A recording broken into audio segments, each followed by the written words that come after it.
Assalamualaikum warahmatullahi wabarakatuh. Salam hormat. Perkenalkan, nama saya Faisal Akbar Zainal.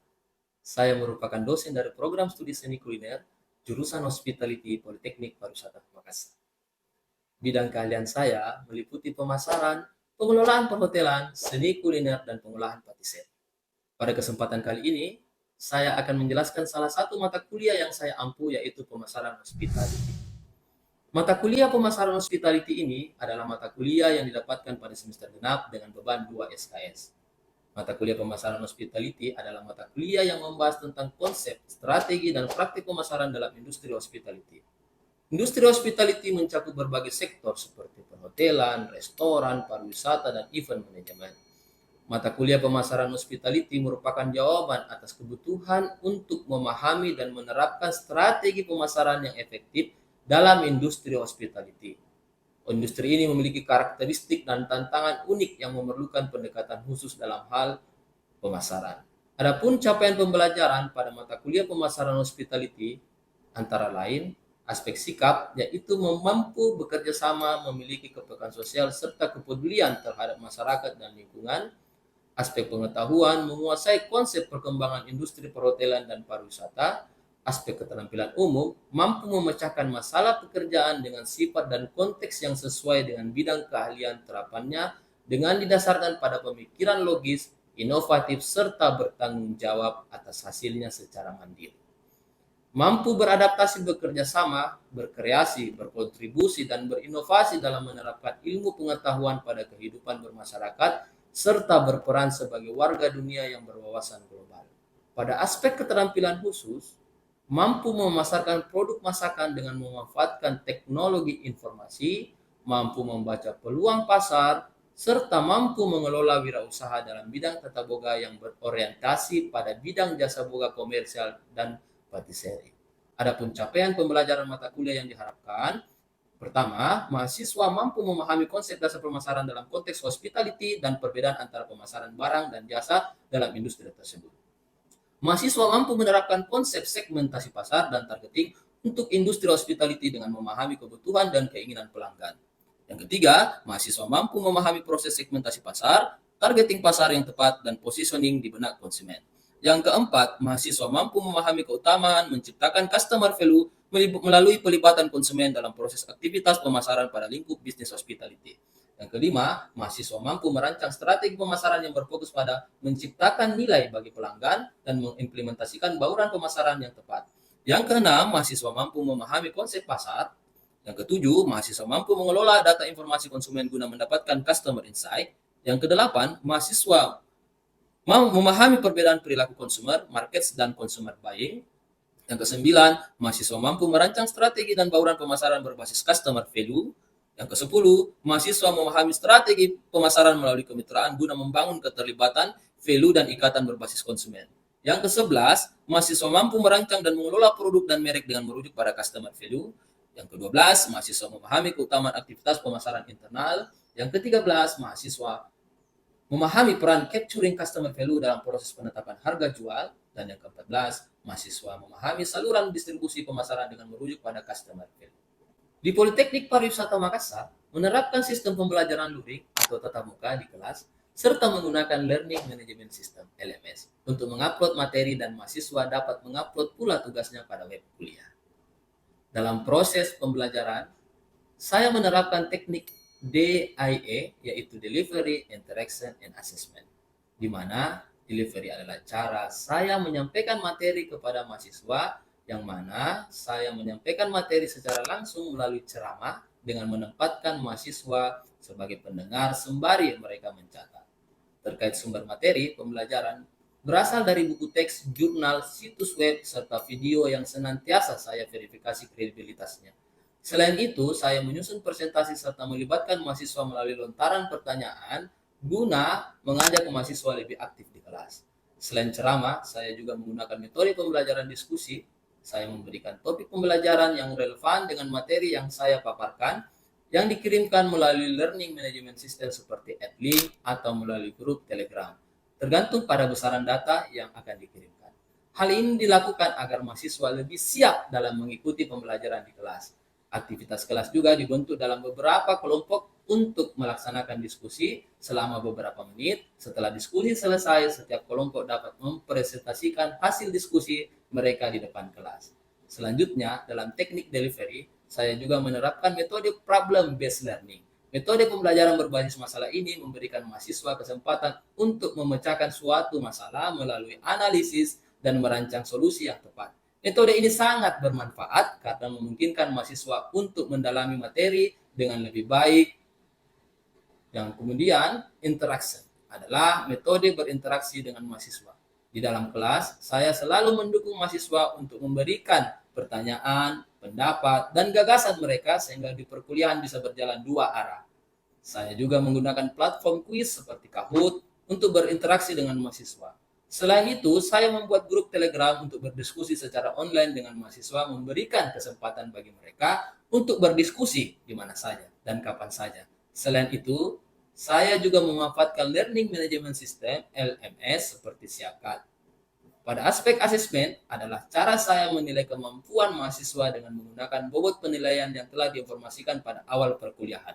Harapannya, mahasiswa dapat mengetahui bobot penilaian sejak awal sehingga dapat mengikuti penilaian dengan baik.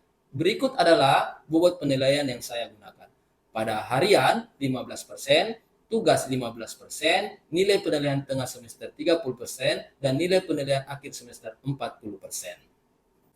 Selanjutnya, izinkan saya menampilkan rekaman aktivitas pembelajaran mata kuliah pemasaran hospitality pada pertemuan ke-6 dengan sub capaian pembelajaran mata kuliah memahami konsep pasar.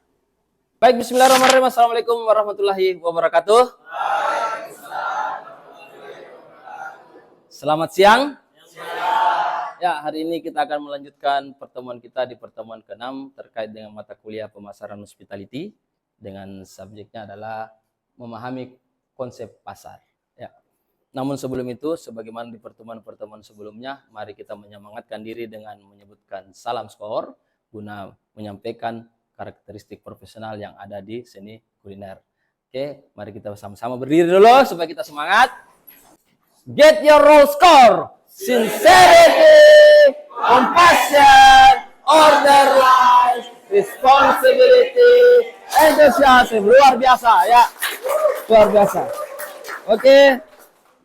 Nah, silakan duduk. Oke, hari ini kita akan lanjutkan pembelajaran kita terkait dengan memahami konsep pasar, ya, memahami konsep pasar. Namun, sebagaimana di pertemuan-pertemuan sebelumnya, kita akan masuk dulu ke pre-quiz, ya. Ini masih dalam bentuk Kahoot, ya. Tolong dibuka dulu aplikasi Kahoot-nya supaya kita bisa join dulu. Kita akan mulai. Silakan bergabung. Apa yang dimaksud dengan pasar? Jawabannya adalah tempat bertemunya penjual dan pembeli untuk melakukan transaksi. Itu disebut dengan pasar. Oke, luar biasa bacaannya. Apa tujuan utama dari segmentasi pasar? Oke, 18 orang benar. Selebihnya 5. Jadi, jawaban yang benar adalah tujuan dari segmentasi pasar adalah membagi pasar menjadi kelompok-kelompok yang lebih kecil dan homogen. Terakhir, nomor 10. Siap? Oke. Pertanyaan terakhir, apa yang dimaksud dengan pasar dalam kehidupan sehari-hari? Oke. Luar biasa, 27 orang. Ya, so kita harus tahu siapa pemenangnya. Ya, yang paling teratas. Nomor 3 ditempati oleh Mia. Nomor 2 oleh Fente. Dan nomor 1 adalah Revi. Luar biasa. Ya. Selamat untuk Revi. Revi akan mendapatkan tiket PP ke Bali. Ya. Dengan sponsori oleh dirinya sendiri. Ya. Oke, tapi ini akan dicatat sebagai indikator penilaian kita. Ya, ini akan menjadi masuk dalam catatan kita. Minggu lalu ada Sefrisat, minggu ini ada Revi. Oke, kita akan masuk ke materi. Ya. Memahami pasar, jadi kita harus tahu dulu terlebih dahulu apa itu pasar. Pertama, pasar dalam konteks umum atau universal. Ya, bisa dibantu baca dulu. Pasar adalah tempat atau lingkungan di mana penjual dan pembeli bertemu untuk melakukan transaksi barang dan jasa. Oke, ini tadi adalah pasar secara harfiah pengertiannya. Namun dalam konteks pemasaran, yang kita dapatkan adalah kelompok individu atau organisasi yang memiliki kebutuhan atau keinginan yang serupa. Jadi antara Medi dengan Chef Rizal itu memiliki kebutuhan yang serupa. Contoh, mereka sama-sama suka makan apel. Ya, dia satu pasar. Ya, contoh setiap kali mandi harus pakai sabun merek tertentu. Maka itu juga adalah pasar serupa. Yang bersedia dan mampu untuk membeli produk atau jasa tertentu. Ya, jadi ada 3. Ada pasar dan kelompok individu atau organisasi memiliki kebutuhan yang serupa dan juga membeli produk atau jasa. Mampu, ya. Pasar tidak selalu harus bersifat fisik. Jadi tidak harus bersifat ada lingkungannya yang nyata. Tidak harus. Kayak sekarang kan ada e-commerce, ya.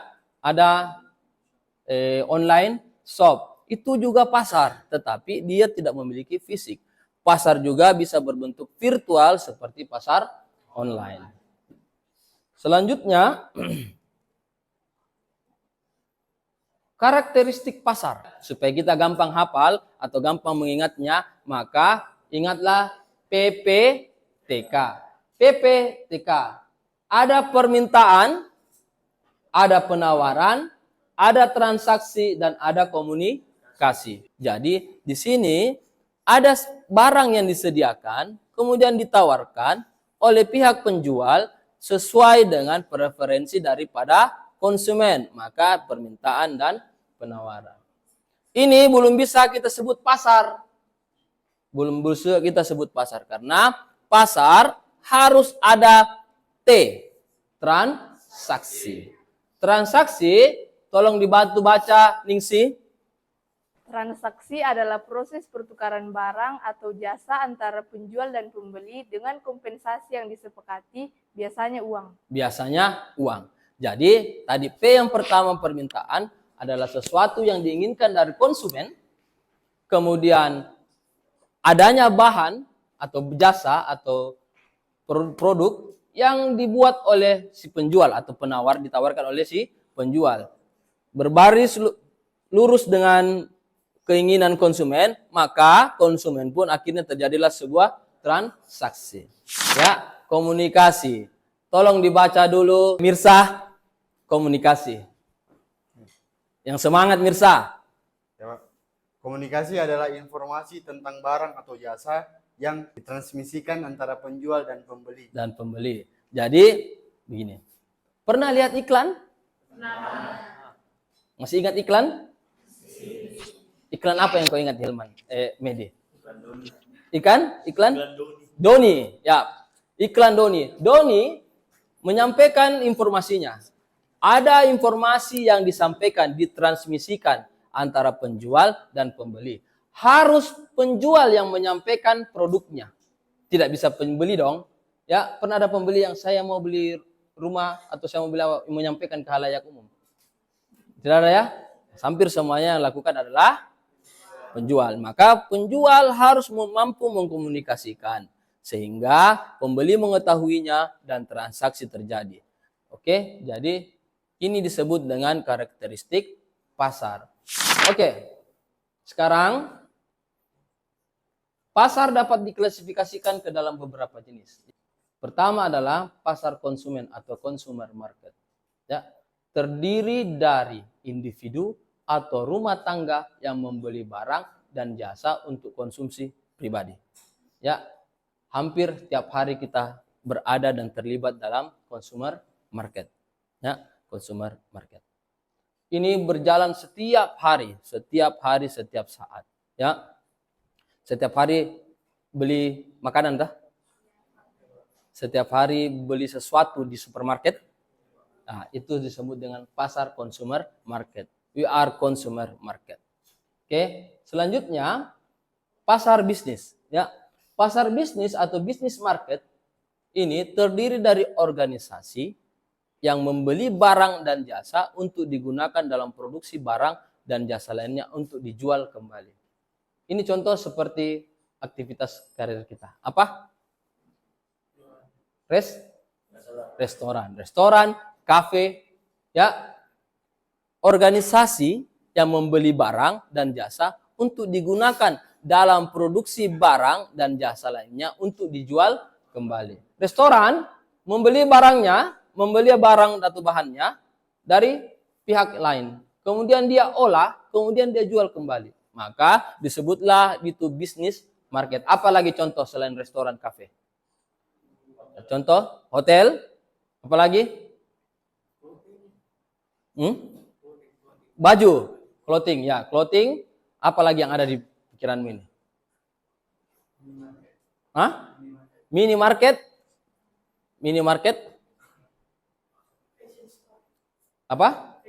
Fashion store. Ya, semua sesuatu yang bisnisnya muncul dikarenakan membutuhkan bahan-bahan dari tempat lain, bahan baku diolah. Maka disebutlah bisnis market. Yang ketiga adalah pasar global. Pasar global menyediakan barang dan jasa di berbagai negara di seluruh dunia. Pasar global menyediakan barang dan jasa di berbagai negara di seluruh dunia. Kira-kira apa ini? Shopee. Shopee. Mari kita, kenapa bisa Shopee?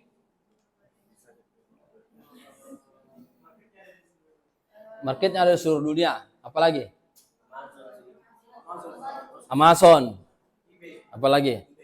eBay. Nah, pasar itu adalah sesuatu yang barang dan jasa di berbagai negara seluruh dunia. Menyediakan kalimatnya. Jadi ini dari penjualnya. Ya. Contoh apa? Butter ele dari Indonesia tidak? Tapi dipakai hampir seluruh dunia? Itu adalah salah satu. Dia masuk dalam konsumen pasar global. Dia masuk dalam pasar global. Apalagi kira-kira yang mendunia? Yang kriteria pasarnya masuk. Ada pembeli, ada penjual, ada transaksi, dan ada komunikasi. Apa kira-kira? HP? Ada negara atau bagian dunia yang tidak pakai HP? Tidak ada semua. Ya, internet? Internetnya apa ini? Penyedia internet. Ya, jadi ada 3 pasar. Tadi kita ulangi. Ada pasar, kriteria pasar, ada pembeli, apalagi? Penjual, apalagi? Transaksi dan? Nah, dalam klasifikasinya, pasar dibagi atas 3. Pasar yang pertama apa? Konsumen. Ini terkait dengan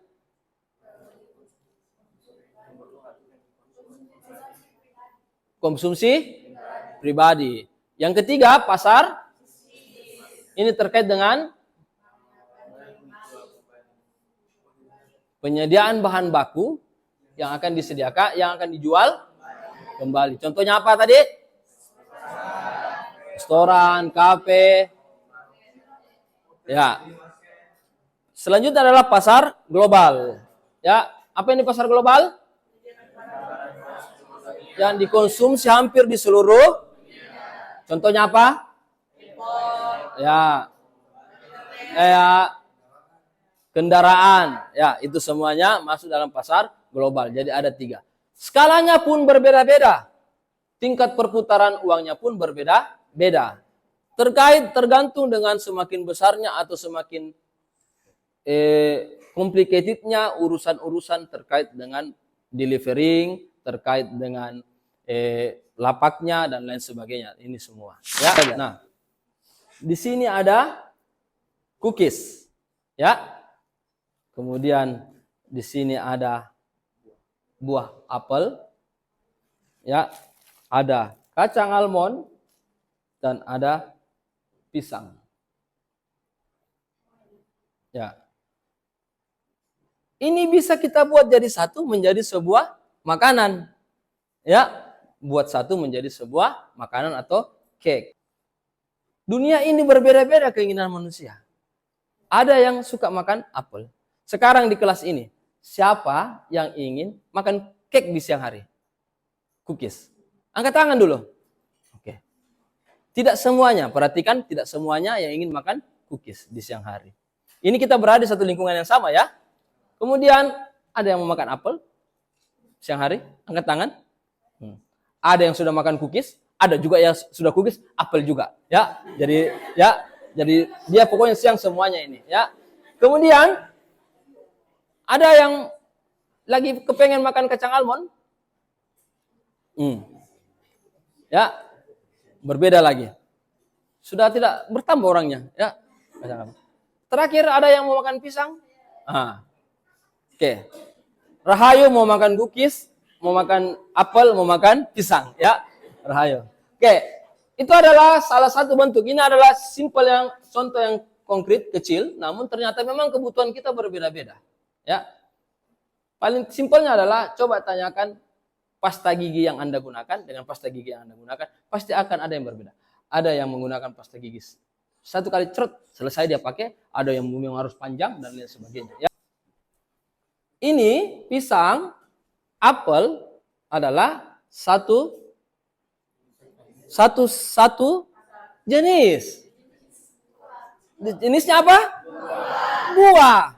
Oke, saya mau makan buah. Oke, kemudian muncullah ada tadi yang mau makan pisang. Ada yang mau makan apel. Inilah disebut dengan segmentasi. Oke, ini menjadi lebih kecil.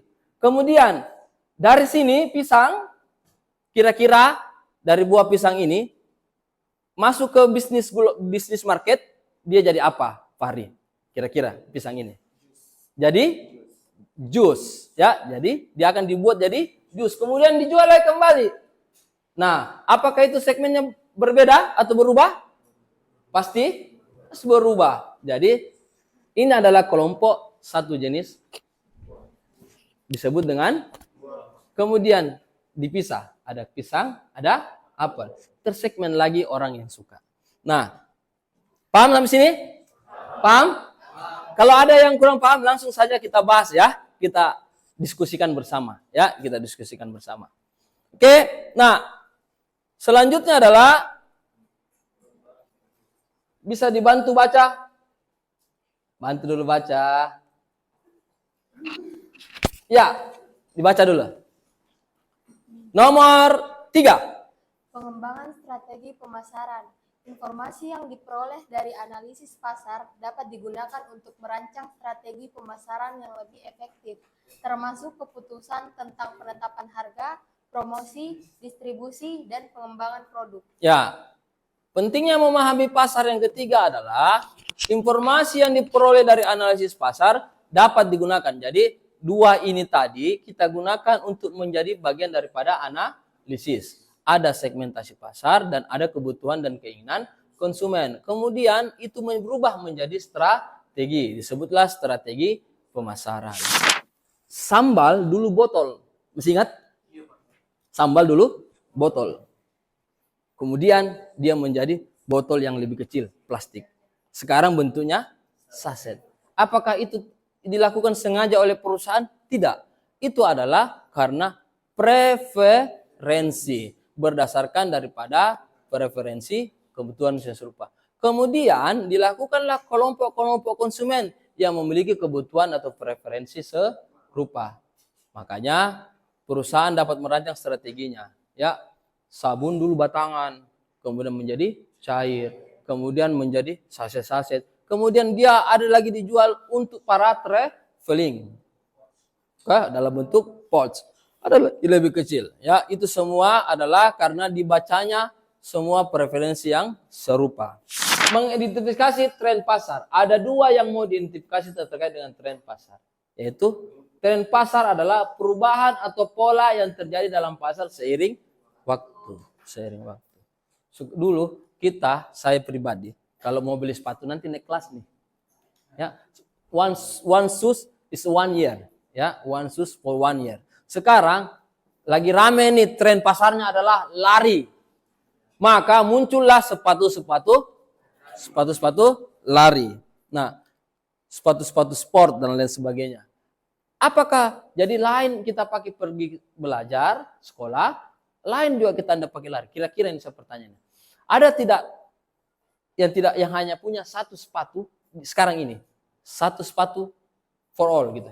One shoes for all. Ada tidak? Hampir semuanya ada ya.